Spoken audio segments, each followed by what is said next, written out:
Welcome back to my channel. আজকে আমি বানাচ্ছি ধনিয়া চিকেন। তো ধনিয়া চিকেন কেমন করে বানাচ্ছি সেটাই আপনাদের সাথে আজকে আমি শেয়ার করছি। প্রথমে রসুনগুলোকে খুব ভালো করে ছাড়িয়ে নেব। একটু জলে ভিজিয়ে রাখলে তাড়াতাড়ি খোসাগুলো উঠে যায়, সেই জন্য একটু জলের মধ্যে ভিজিয়ে রেখে খোসাগুলো আমি উঠিয়ে নিয়েছিলাম। রসুনের খোসা আমরা যদি জলে ভিজিয়ে রেখে ছাড়াই তাহলে কিন্তু খুব তাড়াতাড়ি উঠে যায়। এবার আমি নিয়েছি দুটো বড় সাইজের পেঁয়াজ, যেমন মাংস সেই রকম হিসেবেই কিন্তু পেঁয়াজটা নেব। তো সেই মতো আমি দুটো বড় পেঁয়াজ নিয়েছি। এবার যেহেতু আমি ধনিয়া চিকেন বানাবো সেই জন্য এটা আমি গোটা ধনে নেব। গোটা ধনেটা আমি ভিজিয়ে নেব, তাহলে কি হবে, এটা সবটাই ধনের গন্ধ হবে। সেই জন্য আমি গোটা ধনেকে আমি ভিজিয়ে রেখে এটাকে আমি পেস্ট করে নেব। আর নিয়েছি কাজু বাদামকেও আমি প্রথমেই ভিজিয়ে রেখে দেব। কাজুটা আমি লাস্টে পেস্ট করে নেব। এবার নেব আমি ধনে পাতাগুলোকে খুব ভালো করে আমি ধুয়ে নেব, কারণ ধনে পাতা মাটি থেকে যেহেতু তোলা হয় সেই জন্য অনেকটা মাটি বালি থাকে। সেই জন্য খুব ভালো করে ধুয়ে নিয়ে 3টে কাঁচা লঙ্কা আর একটু লেবুর রস আর দেব বরফটা দিলে কি হয়, এমনি ঠান্ডা জল দিয়েও করা যায়, কিন্তু বরফটা দিলে কালারটা কিন্তু খুব সুন্দর থাকে ধনে পাতার। এবার মাংসটাকে আমি নুন আর হলুদ আর অল্প পরিমাণে ধনে পাতা দিয়ে কিন্তু আমি ভিজিয়ে মোটামুটি আধা ঘন্টা প্লেট ঢাকা দিয়ে আমি সাইডে রেখে দেব। এবার আমি গোটা ধনে যেটা আমি ভিজিয়ে রেখেছিলাম সেটাকে আমি একটু পেস্ট করে নেব, নিয়ে আমি ছাঁকনিতে ছেঁকে নেব, কারণ ধনের মধ্যে না অনেকটা খুব ভালো করে পেস্ট না হলে ধনের যে ছিলকাগুলো থাকে সেটা কিন্তু মুখের মধ্যে পড়বে। সেই জন্য আমি ছেঁকে নিলাম। ধনে পাতা পেস্ট করে নিয়েছি, আদা রসুন বাটা আর নিয়েছি কাজু বাদাম বাটা। এবার এতে আমি গরম মশলা ফোড়ন দিয়ে দেব। গরম মশলা ফোড়ন দিয়ে দেব পেঁয়াজ কুচি। পেঁয়াজগুলোকে খুব ভালো করে ভেজে নেব। তো এতে ধনিয়া চিকেনে খুব বেশি কিন্তু একদমই মশলা লাগে না। আমাদের সব রকমই মোটামুটি ঘরে থাকা মশলা দিয়েই কিন্তু আমাদের রান্না হয়ে যায়।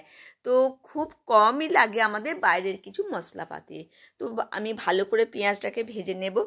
পেঁয়াজটা আমার ভালো ভাজা হয়ে গেলে এবার দেব আমি আদা আর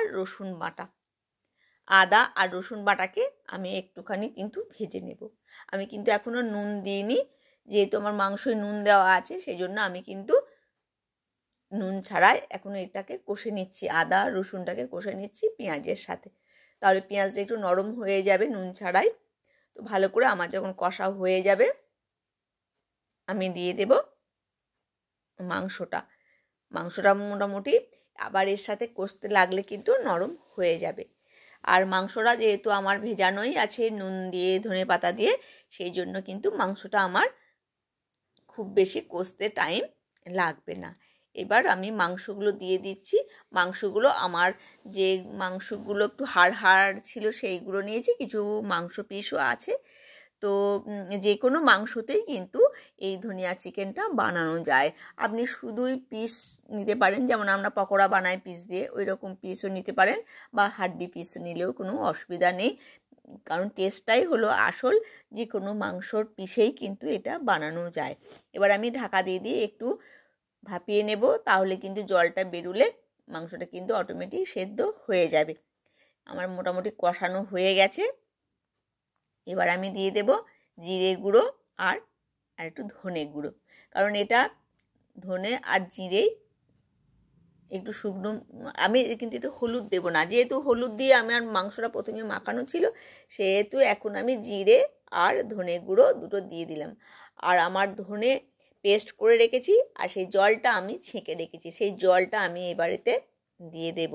এটা একটু ধনে ফ্লেভার হলেই কিন্তু ভালো লাগবে, যেহেতু এর নাম ধনিয়া চিকেন, সেই জন্য ধনে ফ্লেভারটাই বেশি এতে থাকবে। তো আবার এই যে ধনে পেস্ট করে যে জলটা আমি দিলাম, এটা কিন্তু এর সাথে মাংসটাকে আমি একটু কষতে থাকবো, তাহলে ভেতরে কিন্তু ধনের গন্ধটা কিন্তু ঢুকে যাবে আর টেস্টটাও খুব ভালো লাগবে আর গন্ধটা খুব সুন্দর উঠবে। আমি যখন রান্না করছিলাম আমার মেয়ে গন্ধ পেয়েছিল, বারবার পড়তে বসে উঠে আসছিল, বললো এত সুন্দর গন্ধ বেরিয়েছে, তুমি কি রান্না করছো? তো ধনের এত সুন্দর একটা গন্ধ আমার মোটামুটি মাংসটা ধনে দিয়ে কষা হয়ে গেছে। ঢাকনা খুলে দেখলাম জলটাও মরে গেছে। এবার আমি দিলাম, এতে কিন্তু আমি এক্সট্রা কোনো জল কিন্তু দিচ্ছি না, এতে কিন্তু ওই যেহেতু ধনের জলটা আমার ছিল ওইটা দিলাম, আর দিলাম আমার ধনে পাতা যেটা আমি পেস্ট করে রেখেছিলাম সেইটা আমি দিলাম। ধনে পাতা আর ধনিয়ার জলে কিন্তু মাংস আমার সেদ্ধ হয়ে গেল, আর একদম পুরো মাংসটা নরম হয়ে গিয়েছিল। তো আমার কষা মোটামুটি হয়ে গেছে, আর কিন্তু কিচ্ছু লাগবে না। এবার দেব আমি কাজু বাদাম বাটা। কাজু বাদাম বাটা দিলে এর টেস্টটা আরও বেড়ে যাবে, খুব সুন্দর খেতে হবে। কাজু বাদাম পেস্টটা আমি দিয়ে দিলাম, আর দিলাম সামান্য চিনি, আর দেব সামান্য নুন। যেহেতু আমার মাংসয় নুন আছে, আমি একটু টেস্ট করে দেখলাম নুনটা আমার কম আছে, সেই জন্য আমি আর একটু নুন দিয়ে দিলাম। নুনটা কিন্তু আপনাদের ইচ্ছে মতো কতটা আপনারা কম বেশি খান। আমার কিন্তু চিকেন হয়ে গেছে, আর কিন্তু কিছু হবার নেই, একদম সেদ্ধও হয়ে গেছে, ফুটেও গেছে, আর এত তাড়াতাড়ি রান্না হয়ে যায়। তো এবার আমি দিয়ে দেব একটু গোলমরিচ। গোলমরিচটা কিন্তু আপনারা অবশ্যই দেবেন, এটা এত সুন্দর টেস্ট আসে গোলমরিচটা এই মাংসর সাথে। আমি ঝোলটা মরে গেছে, এবার আমি গোলমরিচটা উপর থেকে দিয়ে দিলাম। আমি কিন্তু খুব বেশি ঝাল দিইনি, ঝালটা কিন্তু আপনারা আপনাদের মতো দেবেন, কারণ আমি লঙ্কা পেস্ট করে দিয়েছিলাম ধনেপাতার সাথে। তো বন্ধুরা, আজকে কিন্তু আমার ধনিয়া চিকেন রেডি হয়ে গেছে।